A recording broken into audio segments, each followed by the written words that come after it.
Hi friends, മിക്ക കുഞ്ഞുകളിലും കാണപ്പെടുന്ന ഒന്നാണ് തലയിൽ മുടികൾക്ക് ഇടയിലായി പറ്റിപ്പിടിച്ചിരിക്കുന്ന പൊറ്റകൾ. പലരും കരുതിയിരിക്കുന്നത് ഇവ താരനാണെന്നാണ്. പ്രത്യക്ഷത്തിൽ താരനെ പോലെ കാണുമെങ്കിലും ഇത് അതല്ല സംഭവം. ക്രാഡിൽ ക്യാപ്പുകൾ എന്നാണ് ഇവ അറിയപ്പെടുന്നത്. മഞ്ഞ, വെള്ള അല്ലെങ്കിൽ തവിട്ട് നിറമുള്ള പാടുകൾ ആയാണ് ഇവ കാണപ്പെടുന്നത്. പൊതുവെ ഇവ നിരുപദ്രവകാരികളാണ്. നിശ്ചിത സമയം കഴിഞ്ഞാൽ കുഞ്ഞുങ്ങളുടെ ശിരോചർമ്മത്തിൽ നിന്ന് ഇവ വേർപെട്ടു പോകും. എന്നാൽ എന്തായിരിക്കും ഇതിനുള്ള കാരണം? നിരുപദ്രവകാരിയാണെങ്കിലും ഇവ സൂക്ഷിച്ച് കൈകാര്യം ചെയ്യണം. ചീപ്പ് കൊണ്ട് ചീകിക്കളയാൻ ശ്രമിക്കുന്നതും പറിച്ചെടുക്കാൻ ശ്രമിക്കുന്നതും ദോഷകരമാണ്. അതീവ ശ്രദ്ധയോടെ വേണം ഇവ ഇളക്കി മാറ്റാൻ. അല്ലാത്ത പക്ഷം അത് ശിരോചർമ്മത്തിന് മുറിവുണ്ടാക്കിയേക്കാം. സെബേഷ്യസ് ഗ്ലാൻഡുകൾ ഉൽപ്പാദിപ്പിക്കുന്ന സെബം ശിരോചർമ്മത്തിൽ വന്നടിയുന്നതാണ് ക്രാഡിൽ ക്യാപ്പിൻ്റെ പ്രധാന കാരണം.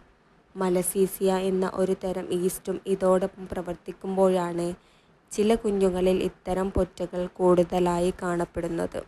താരൻ്റെ ശിശുരൂപമാണ് ക്രാഡിൽ ക്യാപ്പ് എന്ന് പറയാം. ഇത് ഒരിക്കലും ഒരു പകർച്ചവ്യാധിയല്ല. അലർജി മൂലമോ ശുചിത്വക്കുറവ് മൂലമോ ഉണ്ടാകുന്ന അവസ്ഥയുമല്ല.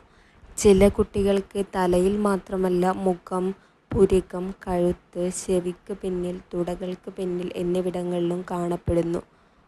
വെളിച്ചെണ്ണ, ഒലിവ് ഓയിൽ അല്ലെങ്കിൽ ഓർഗാനിക് ബേബി ഓയിൽ എന്നിവ നിങ്ങളുടെ കുഞ്ഞിൻ്റെ തലയിൽ പുരട്ടുന്നത് ഒരു പരിധിവരെ ഗുണകരമാണ്.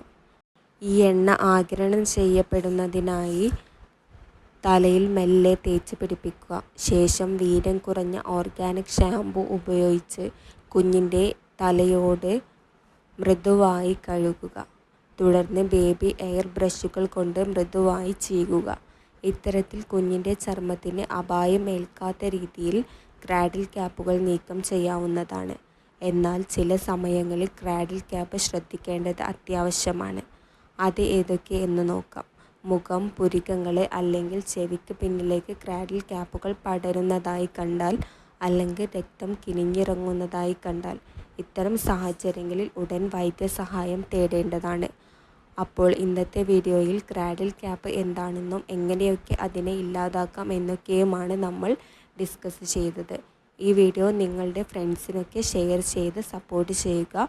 ഡൗട്ട്സുകൾ എന്തെങ്കിലും ഉണ്ടെങ്കിൽ കമൻസായി ചോദിക്കാവുന്നതാണ്. അപ്പോൾ അടുത്ത വീഡിയോയിൽ കാണുന്നത് വരെ ബൈ.